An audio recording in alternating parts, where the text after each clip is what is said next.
In a small village, nestled between rolling hills and lush fields, a little boy named Jeku looked up to his uncle, Adibo. Adibo was strong and adventurous, often regaling Jeku with tales of bravery and mischief. One sunny afternoon, he decided to take Jeku to Odazi, the big river that meandered through their village, a place where laughter danced with the sound of flowing water.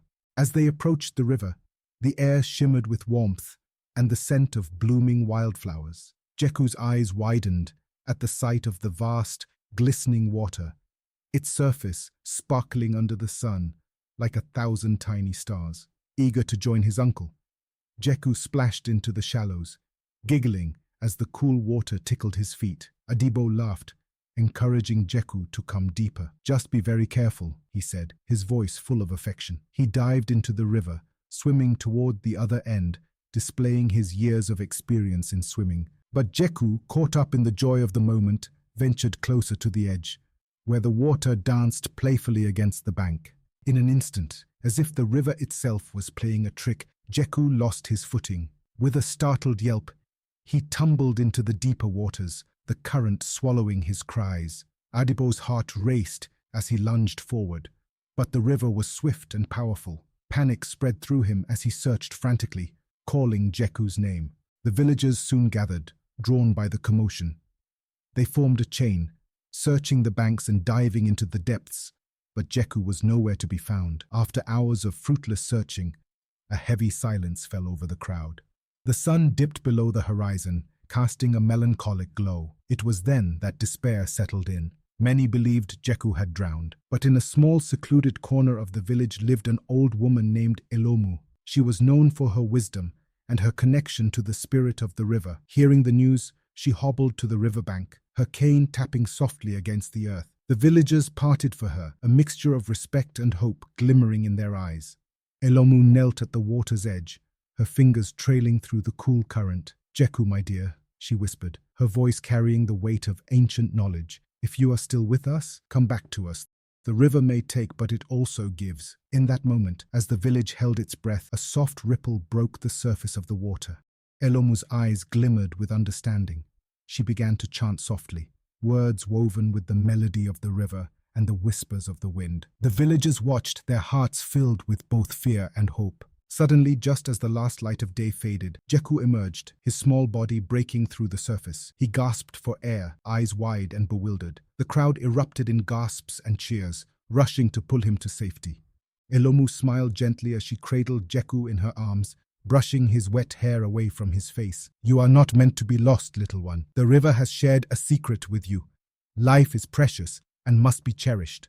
Jeku, shaking but alive, looked up at her, tears in his eyes. "I'm sorry, Elomu. I didn't mean to fall." "It's all right, child," she said, her voice soothing. "You have learned a valuable lesson today. Always respect the water, for it can be both friend and foe." As the villagers celebrated Jeku's miraculous return, the little boy held tightly to Adibo, who had never felt more relieved. The river flowed on, a timeless reminder of the balance between danger and wonder, and Jeku, forever changed, knew he would cherish every moment spent by its banks, guided by the wisdom of Elomu. The sun began to rise, casting a warm glow over the village. Jeku, wrapped in a warm blanket and nestled beside his uncle, felt a mix of relief and confusion. The events of the previous day danced in his mind like shadows, flickering between fear and the wonder of being alive. As the village stirred awake, he heard laughter and chatter outside, the usual sounds of life returning after the storm of worry. Adibo looked at Jeku, his eyes full of love and concern. "You gave us quite a scare, my brave boy," he said, ruffling Jeku's hair. "Let's make a promise. No more wandering too close to the river's edge without me, okay?" Jeku nodded, his heart still racing from the thrill of survival and the warmth of his uncle's love. "I promise, Uncle Adibo. I won't forget what happened." As they stepped outside, the village buzzed with excitement. News of Jeku's miraculous return had spread quickly, and everyone wanted to see him. Neighbors hugged him tightly, their voices mingling in a chorus of relief and joy. Yet amidst the celebration, Jeku's thoughts drifted back to Elomu. She had saved him, and he wanted to thank her properly. After the commotion settled, Jeku slipped away from the group and made his way to Elomu's small, thatched roof house at the edge of the village. The path was familiar, yet felt different now. His thought was colored by the experience he had just endured. The sound of the river, which was once merely backdrop to his play, now resonated deeply within him. This was a constant reminder of both danger and beauty. When he reached her door, he knocked softly. Elomu opened it, her eyes twinkling with the wisdom of ages. "Ah, Jeku," she said warmly. "I was expecting you. Come in, my dear." The interior of her home was filled with the scent of herbs and the soft glow of sunlight filtering through the windows. Jeku looked around in wonder. Every corner seemed alive with stories and history. He stepped inside, feeling both safe and curious. "Thank you for saving me, Elomu," he said, his voice small but sincere. "I was so scared, and I didn't know how to find my way back." Elomu smiled, her wrinkles deepening with the warmth of her expression. "You are a brave boy, Jeku. But remember, life is a dance with the river. It is beautiful and sometimes unpredictable. You must learn to listen to its whispers." Jeku nodded, feeling a spark of understanding ignited within him. "How did you know I was still alive? Everyone else thought I was gone," he stammered as he threw away his eyes from the sparkling eye of the old woman. Elomu placed her hand gently on his shoulder. "The river speaks to those who are willing to listen. I felt your spirit struggling, and I knew you were still fighting. It takes great strength to return, Jeku. You have a special bond with the river now." As Jeku listened, he realized that this was more than just a lesson about safety. It was about respect, connection, and the beauty of life's uncertainties. He felt a newfound appreciation for the world around him.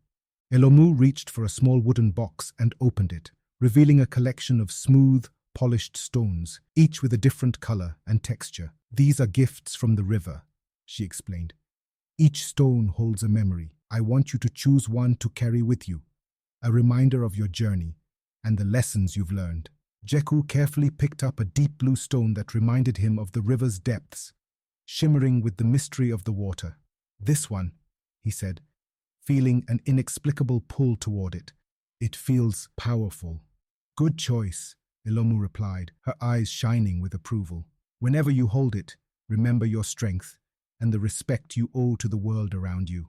As Jeku left Elomu's house, the weight of the stone in his pocket felt like a promise, a reminder of his experience and the wisdom of the old woman. He made his way back to the river, the sunlight dancing on the water's surface. This time he approached it with reverence, remembering the thrill of adventure, but also the lesson of caution. Days turned into weeks, and Jeku became a regular visitor at the river, not just for play, but to learn from its ebb and flow.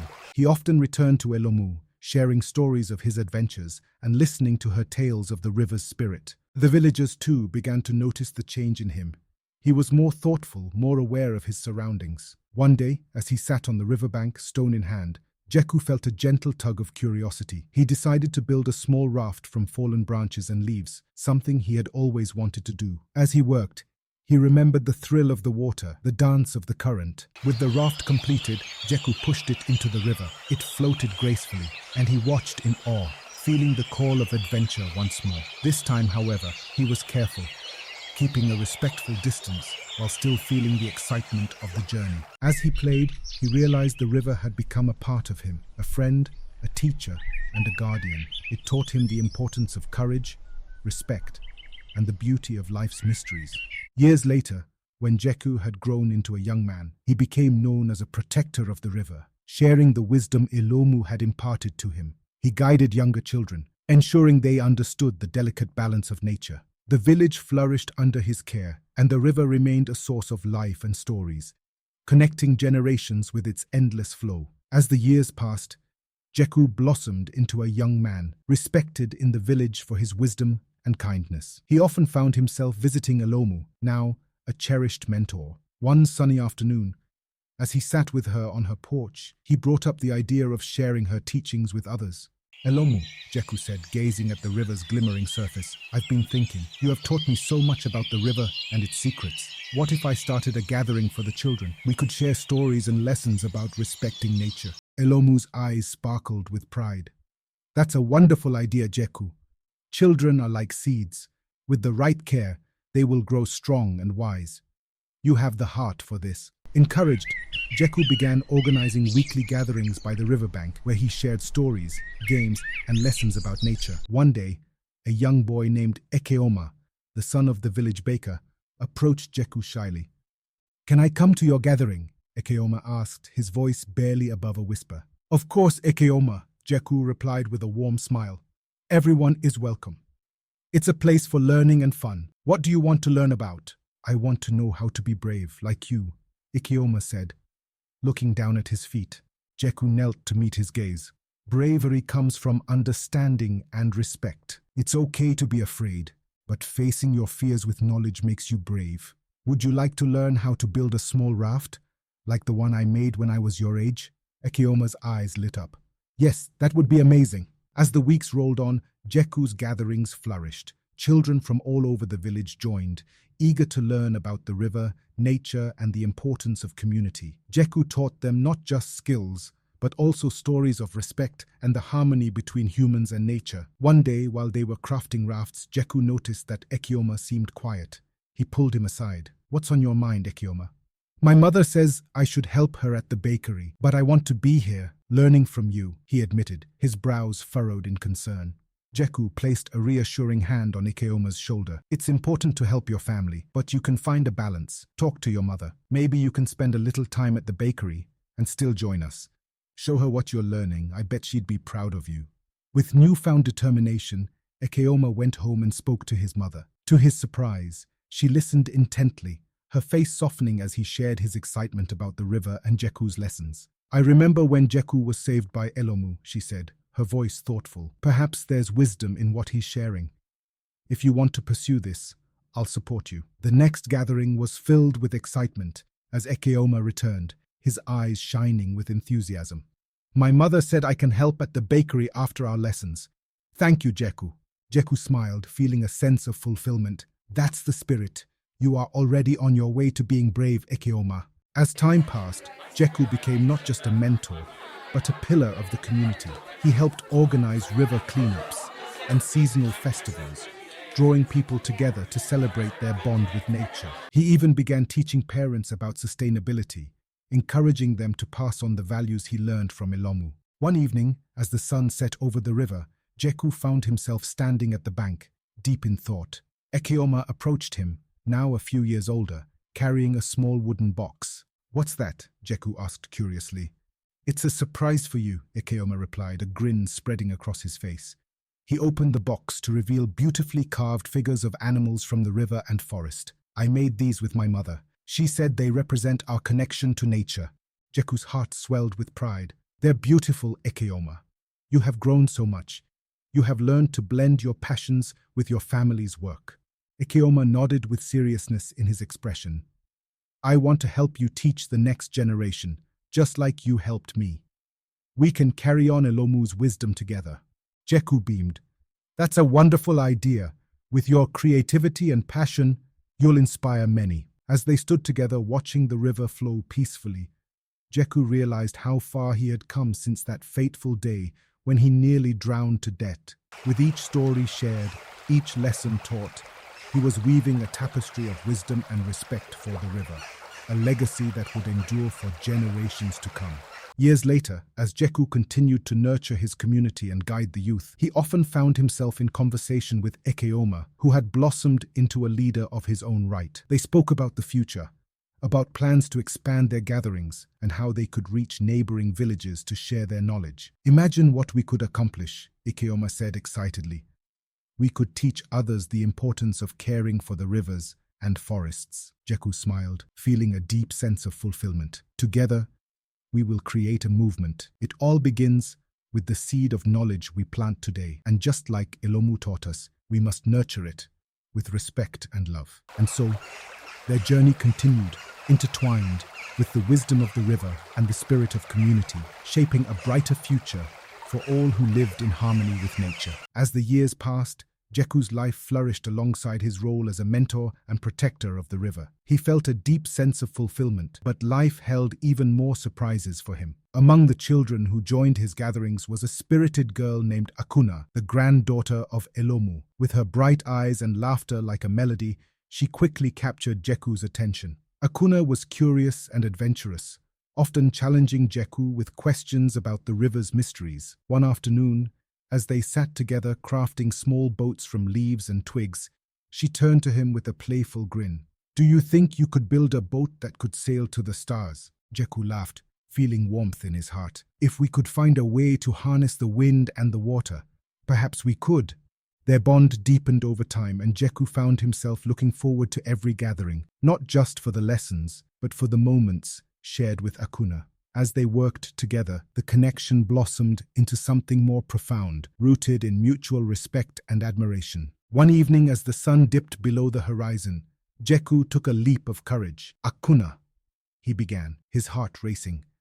"There's something I need to tell you. I have come to care for you deeply. You bring light to my days, and I would like to explore this feeling further together if you could give me the chance." Akunna's eyes sparkled with surprise and delight. "I feel the same way, Jeku. You make me want to learn and discover more about the world. I would love to see where this leads us." Their relationship grew, nurtured by the same principles Jeku had learned from Elomu. They spent their days by the river, sharing dreams and aspirations, learning from the flowing waters that had shaped their lives. The villagers soon recognized the bond between them, and joy spread throughout the community. People believed that nature has its way of bringing lovers together. They grew in love and passion for each other, and the entire village admired the journey of their lives together as they turned to become the point of discussion in the village. However, amid their blossoming love, an unexpected shadow loomed. Elomu, the wise old woman who had saved Jeku's life, fell ill.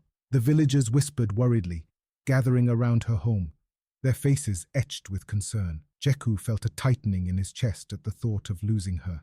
One day he visited Elomu, bringing her favorite tea made from wild herbs. As he entered her small, cozy home, he found her resting in a chair, a blanket draped over her frail shoulders. "Ah, my brave boy," she greeted, her voice soft but laced with warmth. "You have come to visit. It brings me joy." Jeku knelt beside her, holding her hand. "Elomu, I'm here for you.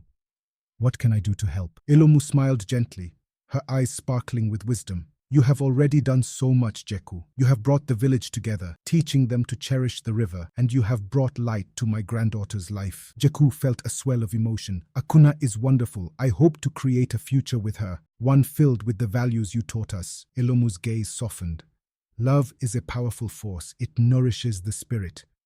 Cherish it, for it is what connects us all. But remember, life is a cycle. We all must return to the earth, just like the river returns to the sea." Days turned into weeks, and Elomu's condition worsened. Jeku remained by her side, tending to her needs and listening to her stories. He cherished every moment, knowing they were fleeting. One evening, as the village gathered for a vigil, Jeku sat with Akunna, holding her hand tightly. "She has been our guide for so long," Akunna whispered, tears brimming in her eyes. "What will we do without her?" "We will carry her lessons in our hearts," Jeku replied, his voice steady. "Together, we'll honor her legacy by continuing to teach and protect the river." Finally, on a calm, starry night, Elomu passed away, her spirit slipping peacefully into the embrace of the river she loved so dearly. The village mourned, but they also celebrated her life, gathering by the riverbank to share stories and memories, lighting candles that danced on the water's surface. Jeku stood beside Akunna, her head resting on his shoulder, their hearts heavy yet united in purpose. "We will make her proud," he vowed softly. "We will build a future that honors her wisdom." As the weeks turned into months, Jeku and Akunna took up the mantle of leadership in the village, organizing gatherings to honor Elomu's teachings. They taught the children about the river's importance, the delicate balance of nature, and the value of community. One evening, as they prepared for a festival in honor of Elomu, Jeku took Akunna's hand and led her to a quiet spot by the river. "I want to ask you something," he said, his heart racing again. "Will you marry me? I want to build a life with you, one that carries on the lessons we have learned from Elomu." Akunna's eyes sparkled with joy, a tear sliding down her cheek as she spoke. "Yes, Jeku. 1,000 times, yes.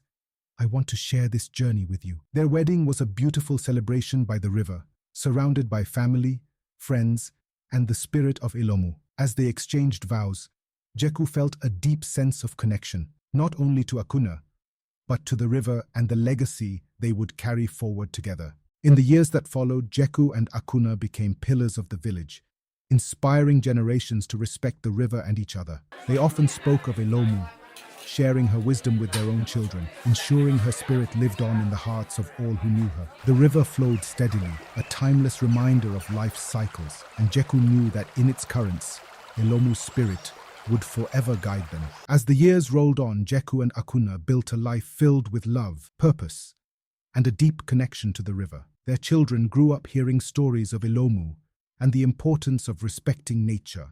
Among them was their eldest son Akunna, a spirited and ambitious young man with a knack for innovation. From a young age, Akunna was captivated by the river and its potential. While playing with his siblings by the water, he often dreamed of transforming their village into a place that would attract visitors, sharing the beauty of their surroundings while preserving its essence. As he grew older, these dreams crystallized into a vision to turn the river into a vibrant tourism destination that could benefit the village economically. One day, as the family gathered for dinner, Akunna shared his ideas with his parents. "I want to create a tourism center along the river," he announced, excitement evident in his voice. "We could build pathways, install lookout points, and offer guided tours that tell the story of our village and the river." Jeku exchanged glances with Akunna, both feeling a mix of pride and concern. "That's a wonderful idea, Akunna," Jeku said, "but we must ensure that any developments respect the river's natural beauty and the lessons we've learned from Elomu." Akunna nodded vigorously. "I promise, Dad. I want to involve the community in every step, ensuring that everyone benefits from this. We can create jobs and share our culture with visitors while protecting what we love." Encouraged by his parents, Akunna set out to gather support. He organized meetings with the villagers, sharing his vision of a tourism initiative that would not only beautify the riverbank, but also enhance their cultural heritage.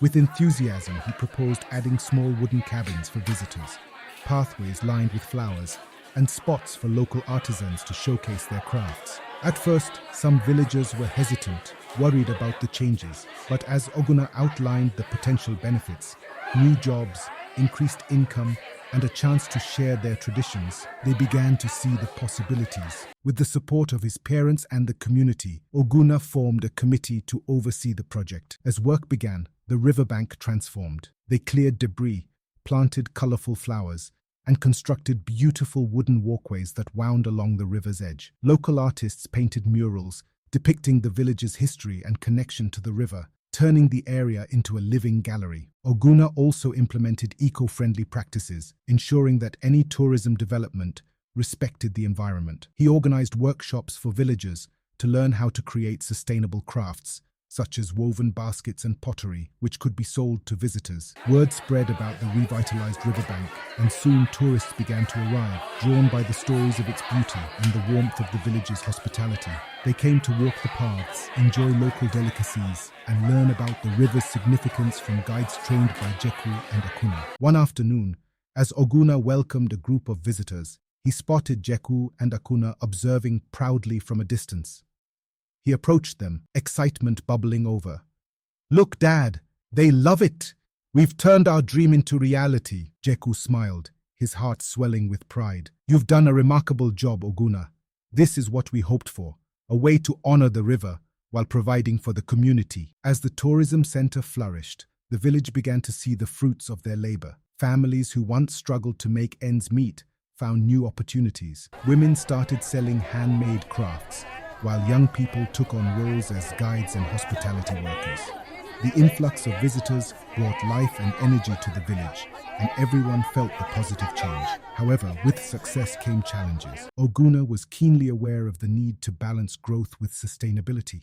He called a community meeting to address concerns about preserving the river's health amidst the tourism boom. "Together we have built something amazing," he began, standing before the gathered villagers. "But we need to ensure that we protect our river for future generations. Let's create guidelines for how we manage the tourism to ensure we don't overwhelm the environment." The villagers nodded, understanding the importance of preserving what they loved. They worked together to establish rules for limiting waste, encouraging recycling, and maintaining the natural beauty of the area. As the years passed, Akunna's efforts paid off. The river became a thriving source of income, and the village flourished. They hosted festivals celebrating their culture, drawing even more visitors. Jeku and Akunna often marveled at how their son had turned their dream of a connected community into a reality. One evening, as they sat by the river under a canopy of stars, Jeku turned to Akunna. "Look at what Akunna has accomplished. He has not just transformed the river, he had honored Elomu's legacy." Akunna smiled, her heart filled with joy and appreciations. "And he had shown that we can grow while staying true to our roots. The river is alive with stories, and now more people can share in that." As Akunna continued to innovate and expand their tourism model, he remained committed to giving back to the community. He established a scholarship fund for local students to pursue education, ensuring that the village's future would continue to thrive. Years later, when Jeku and Akunna attended a village festival, they watched with pride as their grandchildren played by the river. The laughter of children echoed, blending with the sound of the flowing water, a beautiful reminder of life's cycles. Standing together, Jeku turned to Akunna, gratitude filling his heart.